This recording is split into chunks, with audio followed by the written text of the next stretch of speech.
بسم الله الرحمن الرحيم. أفمن زين له سوء أعماله فرآه حسنا فإن الله يضل من يشاء ويهدي من يشاء ولا تحسب نفسك عليهم حسرات إن الله عليم بما يصنعون. بلا جس شخص کو اس کے اعمال بدآراستہ کر کے دکھائے جائیں اور ان کو عمدہ سمجھنے لگے تو کیا وہ نیکوکار آدمی جیسا ہو سکتا ہے؟ بے شک اللہ جس کو چاہتا ہے گمراہ رہنے دیتا ہے اور جس کو چاہتا ہے ہدایت دیتا ہے. تو ان لوگوں پر افسوس کر کے تمہارا دم نہ نکل جائے. یہ جو کچھ کرتے ہیں اللہ اس سے واقف ہے. بھلا جس شخص کو اس کے اعمال بدآراستہ کر کے دکھائے جائیں لیکن وہ اس کو عمدہ سمجھے تو کیا وہ نیکوکار آدمی جیسا ہو سکتا ہے؟ بے شک اللہ جس کو چاہتا ہے گمراہ رہنے دیتا ہے اور جس کو چاہتا ہے ہدایت دیتا ہے. تو ان لوگوں پر افسوس کر کے تمہارا دم نہ نکل جائے. یہ جو کچھ کرتے ہیں اللہ اس سے واقف ہے. واللہ الذی ارسل الرياح فتثير سحابا فسقناه الى بلد ميت فاحيينا به الارض بعد موتها كذلك النشور. اور اللہ ہی تو ہے جو ہوائیں چلاتا ہے اور بادل کو ابالتی ہے پھر ہم اس کو ایک بے جان شہر کی طرف چلاتے ہیں پھر اس زمین کو اس کے مرنے کے بعد زندہ کر دیتے ہیں. اسی طرح مردوں کو جی اٹھنا ہوگا. من كان يريد العزة فلله العزة جميعا إليه يصعد العالم الطيب والعمل الصالح يرفعه والذين يمكرون السيئات لهم عذاب شديد ومكر أولئك هو غيور.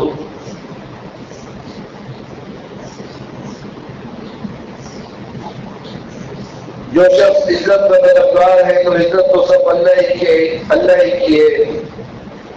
اسی کی طرف پاکیزہ کلمات چڑھتے ہیں اور نیک عمل اس کو بلند کرتے ہیں. اور جو لوگ بری چالیں چلا کرتے ہیں ان کے لیے سخت عذاب ہے اور ان کی چال نابود ہو جائے گی. واللہ خلقکم من تراب ثم من نطفة ثم جعلکم ازواج وما تعمل من انثى ولا تضع الا بعلمه وما يعمر من معمر ولا ينقص من عمره الا فی کتاب ان ذلک علی اللہ یسیر. اور اللہ ہی نے تم کو مٹی سے پیدا کیا پھر نطفے سے پھر تم کو جوڑا جوڑا بنا دیا. اور کوئی عورت نہ حاملہ ہوتی ہے اور نہ جنتی ہے مگر اس کے علم سے اور نہ کسی بڑی عمر والے کو عمر زیادہ دی جاتی ہے اور نہ اس کی عمر کم کی جاتی ہے مگر سب کچھ کتاب میں لکھا ہوا ہے. بے شک یہ اللہ کو آسان ہے. اللہ ہی ہوائیں چلاتا ہے باتوں کو اٹھاتا ہے پھر ایک بے جان شیر کی طرف چلاتا ہے اور اس کو مری ہوئی زمین کو زندہ کر دیتا ہے. اسی طرح اللہ مردوں کو زندہ کرے گا. اللہ زبردست رحمان ہمارا رحمان رب ہمارا مثالوں کے ذریعے سے ہم بتاتے ہیں کہ دیکھیں ہوائیں ہم چلاتے ہیں. یہ باری باری بادل جن کو ہم جہاں چاہتے ہیں پھر برساتے ہیں. ان باتوں کو کس طرح آسمان میں اٹھا رہا ہے. پرندوں کو چلو پر ہوتے ہیں اس کو اٹھا لیتے ہیں پروں سے اڑتے ہیں. باتوں کو کس طرح پانی سے بھرے ہوئے باتوں کو اٹھایا ہوا ہے اللہ پاک نے.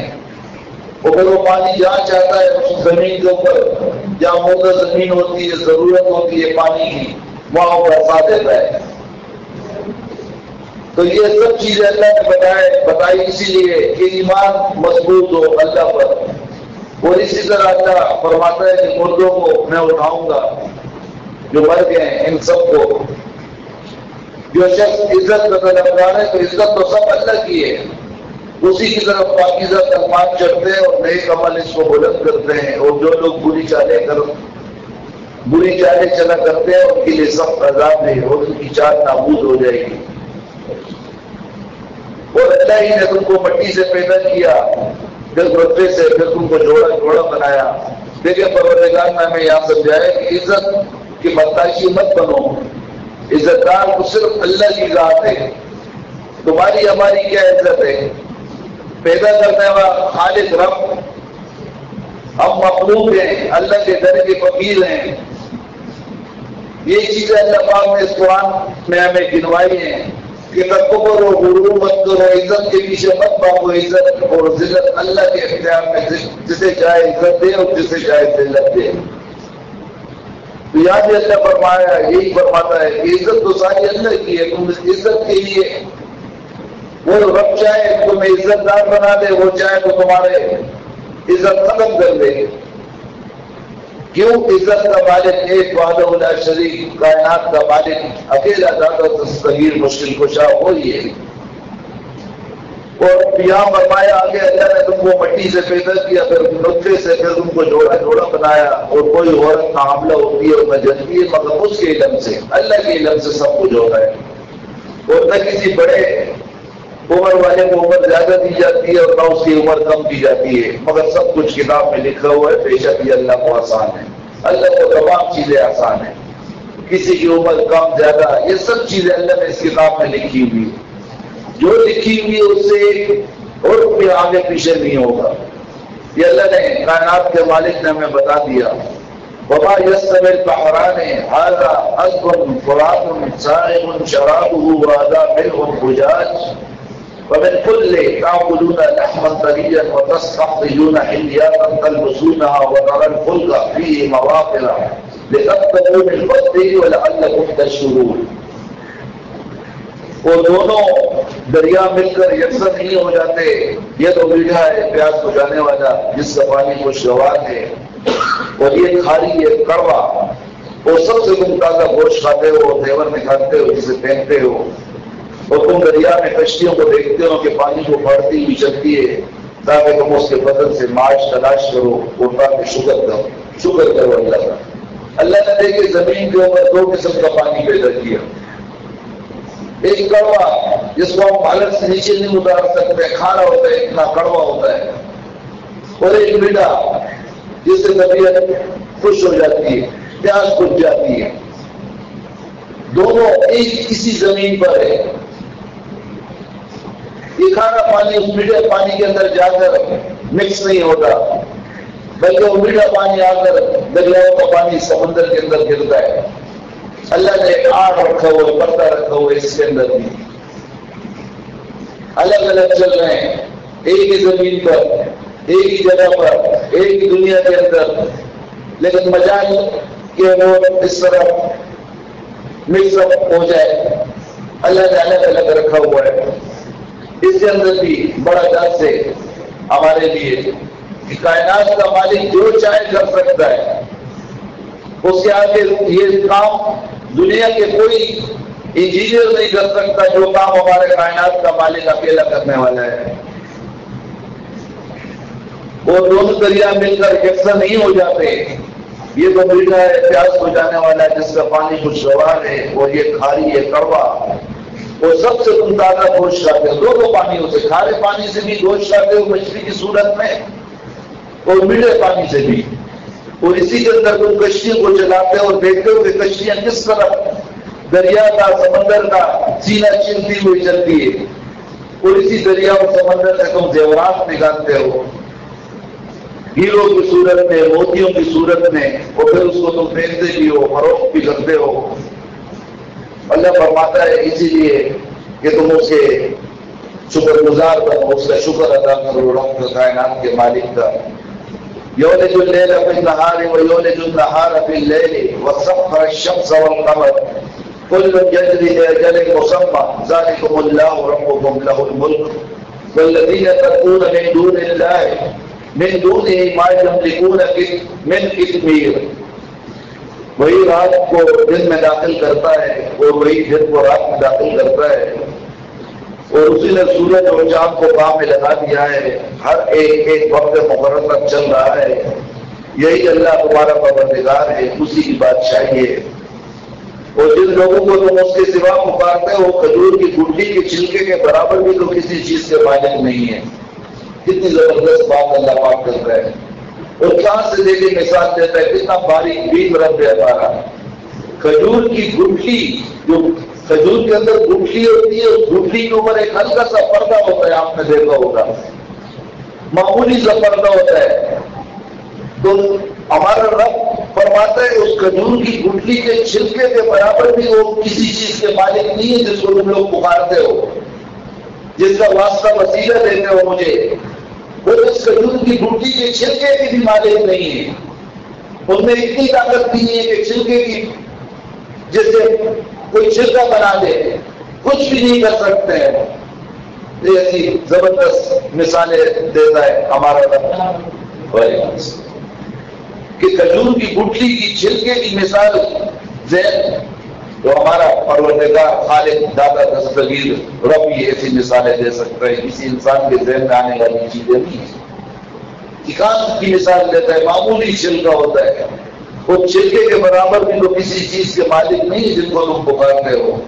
اسی جاتے فرمائے ان تقوهم لا يسمعوا دعاءكم ولا سمعوا ما استجابوا لكم ويوم القيامة يكفرون بشرككم ولا ينبئك مثل خبير. اگر تم ان کو پکارو تو وہ تمہاری پکار نہ سنیں, اور اگر سن بھی لیں تو تمہاری بات کو قبول نہ کر سکے, اور قیامت کے روز تمہارے شرک سے انکار کر دیں گے, اور اللہ کا خبر کی طرح تم کو کوئی خبر نہیں دے گا. لیکن یہاں پر اللہ فرماتا ہے اگر تم ان کو پکارو تو تمہاری پکار نہیں سنتے ہیں. چلو تمہاری بات مان لے, اگر وہ سن بھی لے تو تمہاری بات کو قبول نہیں کر سکتے ہیں. اگر تم بولتے ہو نا کہ اب سنتے ہیں تو اگر سنتے ہیں تو تم کو ہونا چاہیے کہ تم جو ہم سے مانگ رہے ہو تمہاری دعا قبول بھی تمہاری نہیں کر سکتے دعاؤں کو. پہلے تو وہ سنتے ہی نہیں ہیں. چلو تمہاری بات مان لیتے کہ وہ سنتے ہیں تو تمہاری حاجتیں پوری کرے نا, پھر کیوں نہیں کرتے پوری جو تم ان سے مانگتے ہو. اور قیامت کے روز وہ تمہارے شرک سے انکار کریں گے, اور اللہ باخبر کی طرح تم کو کوئی خبر نہیں دے گا. قیامت کے دن میں یہ سارے انکار کریں گے جتنے بھی ہیں. ہر ایک یہی کہے گا کہ ہم تو مر گئے, ہمارے پاس یہ لوگ کیا کرتے رہے, ہمیں اس کا علم نہیں ہے. اور حقیقت ایسے ہی ہے. تو یہ چیز اللہ نے یہاں پر آگے فرمایا یا ایھا الناس انتم الفقراء الی اللہ واللہ هو الغنی الحمید. لوگوں تم سب اللہ کے محتاج ہو اور اللہ تو بے نیاز اور لائق حمد و ثنا ہے. ہم سب محتاج ہیں, اللہ کے در کے فقیر ہیں. انتم الفقراء الی اللہ واللہ هو الغنی الحمید. لوگوں تم سب اللہ کے محتاج ہو اور اللہ تو بے نیاز اور لائق حمد و ثنا ہے. تو جب ہم سب محتاج ہیں, چاہے وہ کوئی بہت بڑا ولی ہو, پیغمبر ہو, یا بہت بڑا بزرگ ہستی ہو, محتاج ہیں ہم سب اللہ کے, کچھ بھی نہیں کر سکتے ہیں.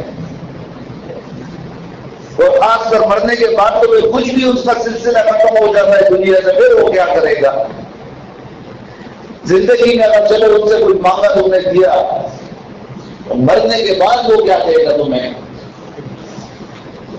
پھر تو میت ہے, میت کو اٹھاتے ہیں, فوراً قبرستان لے کر جاتے ہیں, دونوں مٹی کا دبا دیتے ہیں. اسی لیے اللہ فرماتا ہے لوگوں تم سب اللہ کے محتاج ہو, اللہ کے در کے فقیر ہو, تو اللہ کو بے نیاز لوگ لائق حمد و ثنا اس رب سے مانگو. کیوں اردو سے مانگتے ہو؟ اقرار بھی کرتے ہو کہ ہم اللہ کے محتاج ہیں, اللہ کے در کے فقیر ہیں, اور اس کے بعد کسی اور کے در پر جاتے ہو, کسی اور کے دروازے سے چپٹتے ہو کہ یہ بہشتی دروازہ ہے, یہ ہمیں جنت کا دروازہ ہے, جنت میں لے کے جائے گا.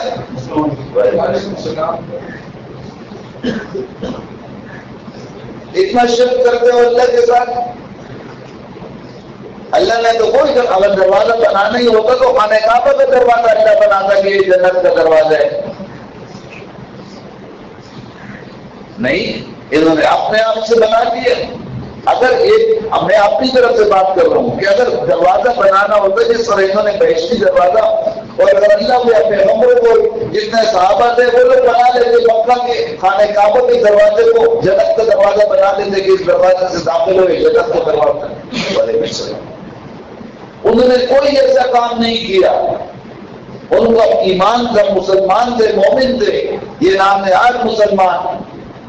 انہوں نے دروازے بھی بنا لیے, مزارات بھی بنا لیے, ایسی ایسی جگہ بنا لی کہ اس سے نیچے سے گزرو گے تو تمہاری حلالی اور حرامی کا پتہ چل جائے گا، ایسے ظالم لوگ ہیں۔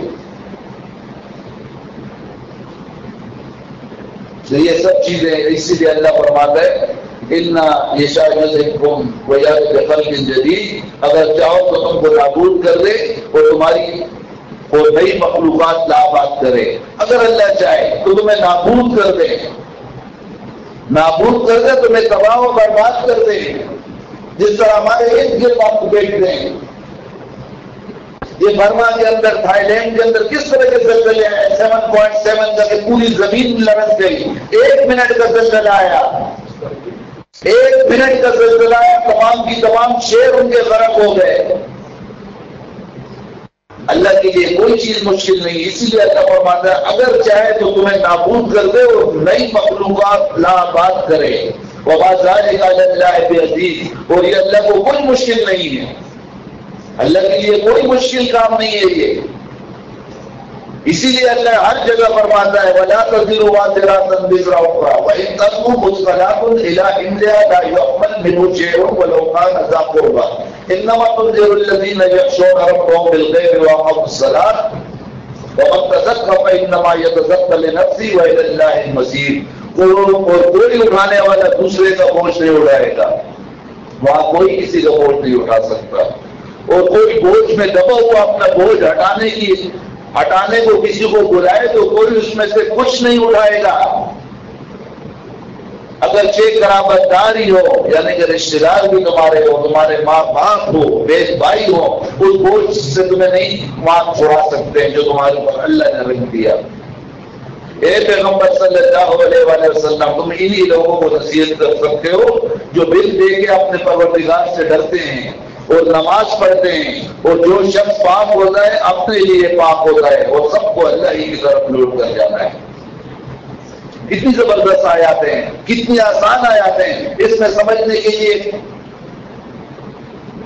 کوئی ذہن پہ زور ڈالنا پڑتا ہے، کچھ بھی نہیں، آسانی سے سمجھ میں آتی ہے۔ ایک ایمان ہونا چاہیے اللہ کے اوپر، جو اللہ سے ڈرتا ہے، جو بن دے کے کسی نے نہیں دیتا کائنات کے مالک کو، لیکن ڈرتا ہے کہ اللہ نے ہمیں پیدا کیا ہے۔ ہم اپنے آپ کے اوپر توجہ کریں کہ آسمان اور زمین کو دیکھیں، کس طرح رات اور دن گزرتا ہے، اس کو دیکھیں، مالک کا احساس ہوتا ہے، مالک کی کائنات چل رہی ہے، کوئی چلا رہا ہے۔ اسی لیے اللہ فرماتا ہے کہ بن دے کے جو اپنے رب سے ڈرتے ہیں، نماز پڑھتے ہیں، اور جو شخص پاک ہوتا ہے اپنے لیے پاک ہوتا ہے۔ جب وہ پاک ہو جاتا ہے، نماز پڑھتا ہے، اور سب کو اللہ ہی کی طرف لوٹ کر جانا ہے۔ یہ سب چیزیں اللہ ہمیں بتاتا ہے۔ آگے فرمایا وما یستوی الاعمی والبصیر، اور اندھا اور آنکھ والا برابر نہیں، اندھا اور آنکھ والا برابر نہیں ہے۔ ولا الظلمات ولا النور، اور نہ اندھیرا اور روشنی برابر ہے۔ ولا الظل والغروب ولا الحرور، اور نہ سایہ اور دھوپ۔ وما یستوی الاحیاء ولا الاموات ان اللہ یسمع من یشاء وما انت بمسمع من فی القبور، اور نہ زندہ اور مردہ برابر ہو سکتے ہیں، زندہ اور مردہ بھی برابر نہیں ہو سکتے، اندھا اور آنکھ والا بھی برابر نہیں ہو سکتا، اندھیرا اور روشنی بھی برابر نہیں ہے، سایہ اور دھوپ بھی برابر نہیں ہے، زندہ اور مردہ بھی برابر نہیں ہو سکتے۔ اللہ جس کو چاہتا ہے سنا دیتا ہے، اور تم ان کو جو قبروں میں دفن ہیں نہیں سنا سکتے، تم ان کو نہیں سنا سکتے جو قبروں میں دفن ہیں، یہ تمہاری بات سے، تمہاری آواز سے دور ہے۔ یہ اللہ کے رسول صلی اللہ علیہ وسلم کو اللہ پاک بتاتے ہیں کہ تم ان کو نہیں سنا سکتے مردوں کو۔ ان انت الا نذیر، تم تو صرف ہدایت کرنے والے ہو، ہدایت کی بات اللہ کی پہنچاتے ہو لوگوں کے سامنے، اللہ کی بات کو سمجھاتے ہو۔ انا ارسلناک بالحق بشیرا ونذیر وان من امۃ الا خلا فیہا نذیر، ہم نے تم کو حق کے ساتھ جنت کی خوشخبری سنانے والا اور جہنم سے ڈرانے والا بھیجا ہے، اور کوئی امت نہیں مگر اس میں ہدایت کرنے والا گزر چکا ہے۔ کتنی زبردست آیات ہیں کہ نبی کریم صلی اللہ علیہ وآلہ وسلم کے اختیار میں نہیں ہے کسی کو اولاد دینا، کسی کو زندگی اور موت دینا، نہ مردے کے ساتھ بات کرنا۔ اللہ فرماتا ہے تم ان کی جو قبروں میں دفن ہے ان کو نہیں سنا سکتے، تم تو ہدایت کے لیے بھیجے گئے ہو، اللہ کی بات لوگوں تک پہنچانے کے لیے۔ وَإِن يُكَذِّبُوكَ فَقَدْ كَذَّبَ الَّذِينَ مِن قَبْلِكَ جَاءُوكُمْ رُسُلُهُم بِالْبَيِّنَاتِ وَبِالزُّبُرِ وَبِالْكِتَابِ الْمُنِيرِ، اور اگر یہ تمہاری تصدیق کرے تو جو لوگ ان سے پہلے تھے وہ بھی تصدیق کر چکے ہیں، ان کے بعد ان کے پیغمبر نشانیاں اور صحیفے اور روشن کتابیں لے لے کر آتے رہے۔ ثم اخذت الذین کفروا فکیف کان نکیر، پھر میں نے کافروں کو پکڑ لیا تو دیکھ لو کہ میرا عذاب کیسا ہوا۔ جب اللہ کی پکڑ آتی ہے ہٹ گرمی، اور جس طرح میں نے آپ سے کہا دیکھیں 1 منٹ کے زلزلے میں پورے ملک سمے ہستی سے مٹا، شہر کے شہر اللہ پاک نے مٹا دیے، بڑی بڑی بلڈنگیں، مضبوط بلڈنگیں، یہ زلزلہ پروف بلڈنگیں انہوں نے بنائی تھی، کوئی نہیں دیکھ سکی اللہ کے عذاب کے سامنے۔ اسی لیے اللہ فرماتا ہے کہ اللہ کے عذاب سے پھر میں نے کافروں کو پکڑ لیا سو دیکھ لو کہ میرا عذاب کیسا ہوا۔ اللہ کے عذاب کے سامنے پھر دنیا کی کوئی طاقت نہیں ٹک سکتی۔ اسی لیے اللہ نے کہا ہے اس کتاب کے اندر کہ تمہیں مہلت دے رہا ہے، ہمیں مہلت دے رہا ہے ہمارا رب کائنات کا مالک۔ 60 70 80 سال کی زندگی ہمارا امتحان کا ہے، یہ دنیا کی زندگی، اس کے اندر اپنی آخرت کے لیے صحیح راستہ پکڑو، ایمان کا راستہ پکڑو، قرآن کا راستہ پکڑو۔ ہماری بات نہیں مانو، اس قرآن کی بات مانو، قرآن کو پڑھو ترجمے کے ساتھ کہ اللہ نے اس میں کس لیے قرآن بیان کیا ہے، کس لیے قرآن کا نزول ہوا ہے۔ ہر جگہ قرآن میں اللہ فرماتا ہے اس قرآن کو ہم نے تمہارے لیے آسان کر دیا، کوئی ہے جو اس سے نصیحت حاصل کرے؟ یہ نصیحت کی کتاب ہے بھائیوں، یہ قرآن خوانیوں کے لیے نہیں ہے۔ حفظ کرتے ہیں، بڑی اچھی بات ہے، حفظ کرو۔ کتنا مشکل کام ہوتا ہے حفظ کرنا۔ ایک بچہ 7 8 سال 5 سال کا بچہ حفظ شروع کرتا ہے، حفظ کر لیتا ہے، اللہ پاک اسے ایک سینے میں ڈال دیتا ہے قرآن۔ تو یہ بچہ اس کو ترجمے کے ساتھ نہیں پڑھ سکتا، جس طرح اس نے حفظ کیا ایسے اس کو ترجمے کے ساتھ بھی پڑھاؤ قرآن کو، تاکہ یہ نصیحت کی کتاب کو سمجھ کر تو پڑھے کہ اس میں لکھا کیا ہے اللہ پاک نے۔ وہ دل میں تمہارے 30 پارے ڈال دیتا ہے ہمارا رب کائنات کا مالک۔ جب اتنا بے نیاز رب وہ 30 پارے حفظ کروا سکتا ہے تو تمہیں ترجمہ نہیں کروا سکتا، لیکن ہم کوشش نہیں کرتے۔ ہم کہتے ہیں یہ ترجمہ مولوی صاحب کا، مفتی صاحب کا، شیخ القرآن کا کام ہے، یہ ہمارا کام نہیں ہے، ہم اس کو نہیں سمجھ سکتے۔ جب تم نہیں سمجھو گے، کوشش نہیں کرو گے، اور اللہ یہ اس قرآن کے اندر کہتا ہے کہ کوشش کرو گے، ایمان کی طرف آؤ گے تو تم ایک ہاتھ بڑھاؤ، میں دونوں ہاتھ تمہاری طرف بڑھاؤں گا، تم چل کر آؤ گے، میں بھاگ کر تمہاری طرف آؤں گا، یہ کائنات کا مالک کہتا ہے۔ تو ہم کوشش نہیں کرتے، کس طرح ہوگا؟ حفظ کے لیے کوشش کی، حافظ بن گیا، ترجمے کے لیے کوشش نہیں کرتے، نہیں بنتا ہے وہ۔ اسی لیے قرآن میں اللہ نے فرمایا جب میری پکڑ ہوتی ہے کافروں کو پکڑ رہا ہوں تو میرا عذاب بہت خطرناک ہے، اس سے بچنے کی کوئی گنجائش نہیں ہے۔ اسی لیے کائنات کے مالک نے ہر جگہ قرآن میں فرمایا کہ اللہ کے ساتھ شرک مت کرو، اتنا شرک لظلم و عظیم۔ اللہ کائنات کے مالک کو اکیلے پکار، اس کا کوئی پارٹنر نہیں ہے، اس کا کوئی وہ نہیں ہے، شریک نہیں ہے۔ تو اللہ تعالیٰ سے دعا ہے کہ اللہ تعالیٰ ہمیں اس قرآن کو پڑھنے کی، سمجھنے کی اور اس پر عمل کرنے کی توفیق عطا فرمائے۔ اس سلسلے کے استقبال کا ہمارا مرکزی پروگرام انشاءاللہ تعالیٰ نازم آباد 1 نمبر مسلم لیگ کوارٹر مسجد توحید میں ہوگا۔ تمام ساتھی آپ سے شکریہ۔